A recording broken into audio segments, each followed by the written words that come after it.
Welcome to Madasaling Pinoy, your prayer partner. Ngayon po ay Martes ng ika-20 linggo sa karaniwang panahon. Ang mabuting balita ng Panginoon ayon kay San Mateo.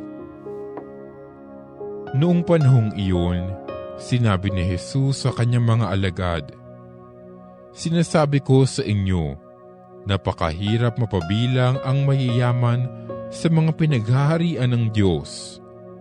At sinasabi ko rin sa inyo, madali pang makaraan ang kamelyo sa butas ng karayom kaysa pasakop sa paghahari ng Diyos ang isang mayaman."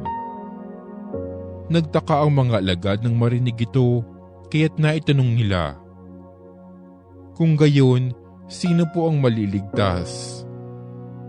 Tinitigan sila ni Jesus at sinabi, "Hindi ito magagawa ng tao, ngunit magagawa ng Diyos ang lahat ng bagay."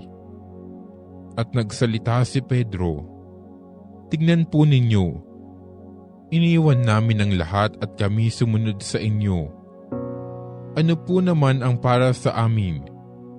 Sinabi sa kanila ni Jesus, "Tandaan ninyo ito, kapag nakaluklok na ang anak ng tao sa kanyang maringal na trono sa buong daigdig, kayong sumunod sa akin ay luluklok din sa 12 trono upang hukuman ang 12 lipi ng Israel.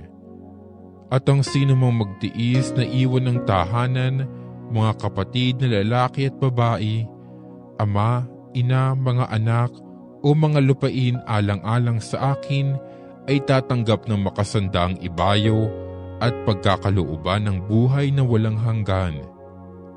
Ngunit maraming una na magiging huli at maraming huli na magiging una." Ang mabuting balita ng Panginoon.